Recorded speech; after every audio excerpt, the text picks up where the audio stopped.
Welcome, Civ fans! It's finally time to answer the burning question on everyone's mind. How does Civ 7 stack up against Civ 6? From navigatable rivers to streamlined tech trees and less chaotic city building, Civ 7 promises to be a game changer. So sit back, get ready to complain about Gandhi, and let's dive right into what makes Civ 7 different and hopefully better than Civ 6. Alright, first up, maps. In Civ 7, rivers are finally more than just a glorified way to split your empire in half and make workers take the scenic route. Now they're actually navigatable, so you can use rivers to move units and speed up trade routes. Imagine using rivers for trade! Groundbreaking! In Civ 7, map terrain has been given an overhaul.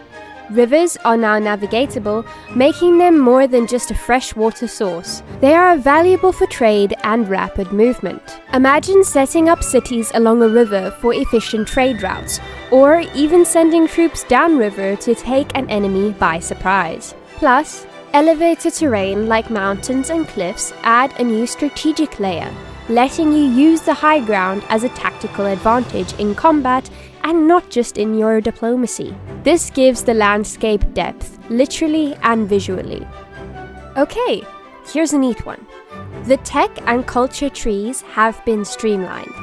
So, instead of getting lost in endless paths of tech trees like in Civ 6, you are now looking at fewer choices with bigger impacts. Think of it as a quality over quantity approach.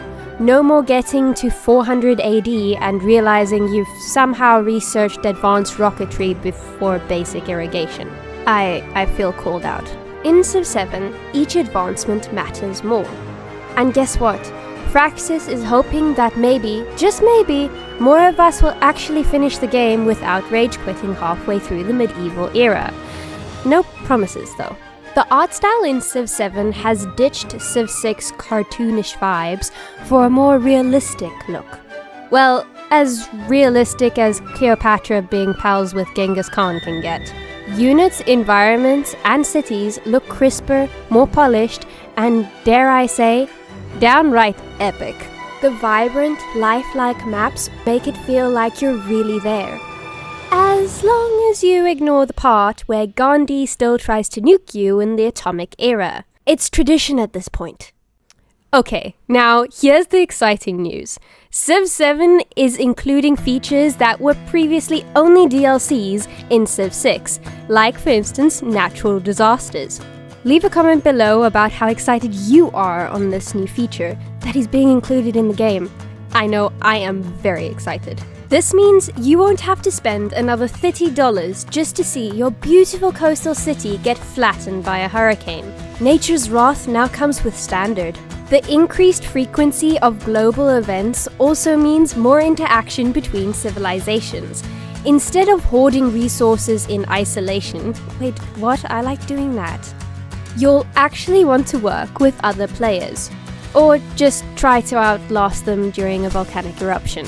And if that previous point wasn't exciting enough, here's a new one: crisis events. Now, every time your civilization enters a new age, there is a chance for a crisis event. These turning points shape the upcoming age based on your Civ's current state, which means your choices really come back to haunt you. Basically, think of it as karma for every time you left a peace deal hanging in the past. And yes, if you're allies in a crisis, you can either lend a hand or go full Monty and exploit their misery. Kindness, ruthlessness, this is Civ. And all's fair in love and warfare. Unlike Civ 6, which has had a ton of ages, Civ 7 is going for a more streamlined 3-age system. Antiquity, Discovery, and Modern. Fewer ages means fewer transitions, but each age will have a bigger impact on gameplay. Some might miss the classical or Renaissance ages, but here's the kicker. You now get a chance to change your Civ over time. Start as Rome?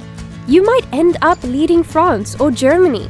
Not sure how that works historically, but hey, I'm not questioning it, so long as it's fun. Also, anyone getting humankind vibes?